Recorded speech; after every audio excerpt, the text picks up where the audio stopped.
Hello guys, Paulo Fodder here. This time with a Lord of the Rings illustration showing the hobbits, Frodo, Sam, Merry and Pippin. Every painting starts with the sketch.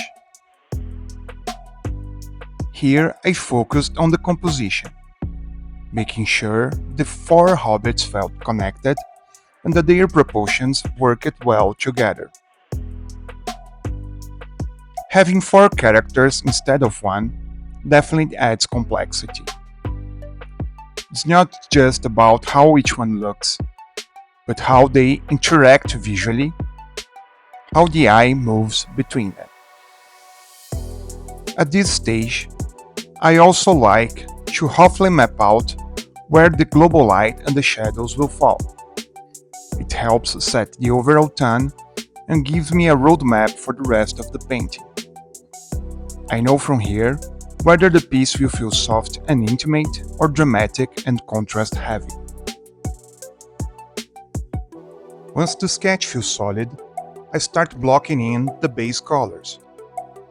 This step is all about separation and clarity, defining each area, hair, skin, clothes, background. It's not meant to look pretty yet. By isolating the elements, I'll have better control later, when it's time to refine lighting and details. In a complex composition like this, layer management is everything. It's not glamorous, but it's what keeps the process fluid and organized. Now that everything is blocked, I can choose the base tones that define the painting's mood. For this one, I wanted warm earth colors, something that captures the essence of the Shire and the Hobbit's simplicity. Then I move on to adding global shadows.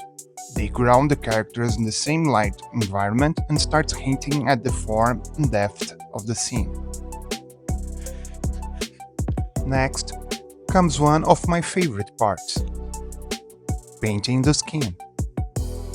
I always begin with color zones. Yellow for the forehead, the bridge of the nose and the top of the cheeks, red for the cheeks and nose tip, and cooler tones, teal or gray, for the jaw, chin, and the skin beneath the nose and upper lip. These subtle shifts are what make a face feel alive. They add warmth, emotion, and that human depth we instinctively respond to. Even in a stylized piece, that complexity in tone is what gives life to the characters.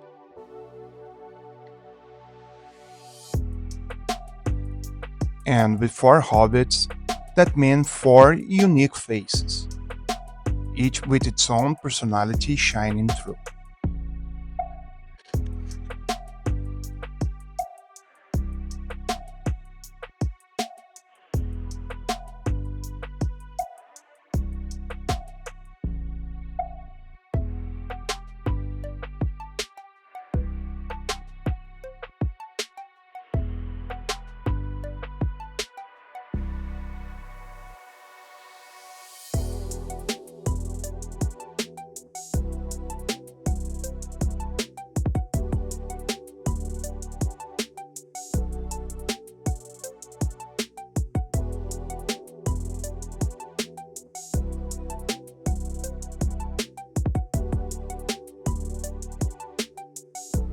One of the most distinctive features of hobbits is, of course, their wild curly hair.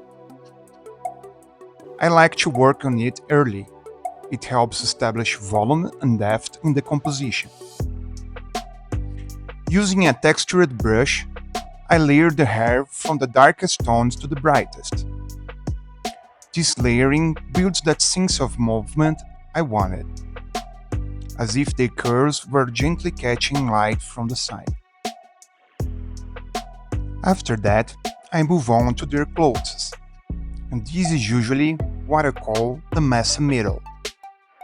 Here, I experiment with different fabric textures, highlights, and shadow overlays. It's where I start sculpting the folds and wrinkles that make the fabrics feel real. But honestly, this is also when I start dotting everything. My references, my colors, my choices. It's messy, uncertain, but it's also the point where the painting starts gaining identity. With a good foundation in place, it's time for the rendering, the longest and most rewarding stage. Now, every little brush stroke matters. I move through each character one by one, deepening shadows, exaggerating highlights, adding subtle textures and reflections.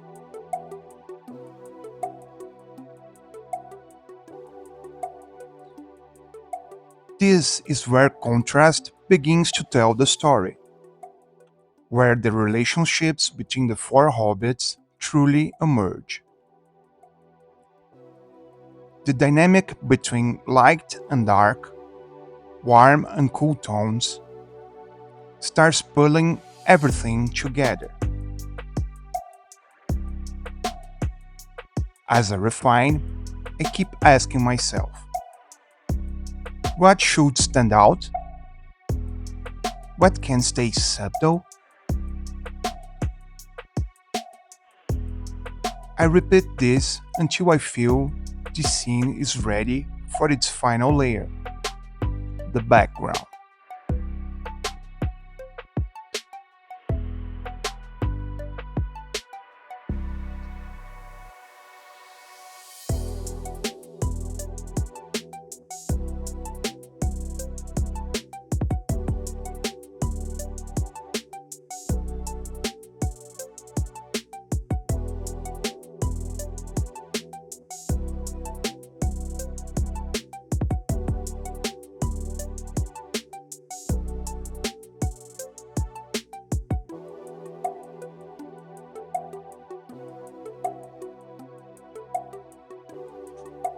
My first idea for the background was to put them in the woods, surrounded by trees as you would expect hobbits to be.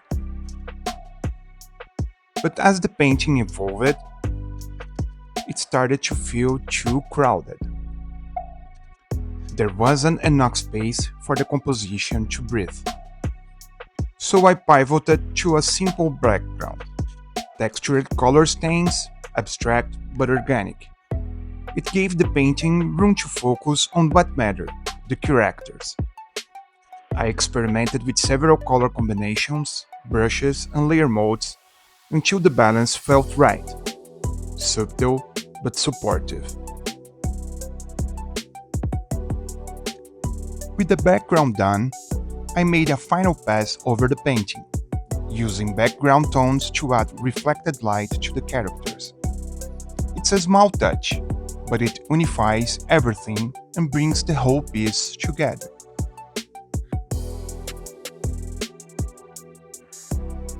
This painting was both challenging and really fun to make. Managing four characters on one canvas, keeping balance, emotion, and consistency. It pushed me in all the right ways. Thanks for watching. If you have any questions about my process, leave them in the comments. I'd love to chat about it. And as always, see you in the next one.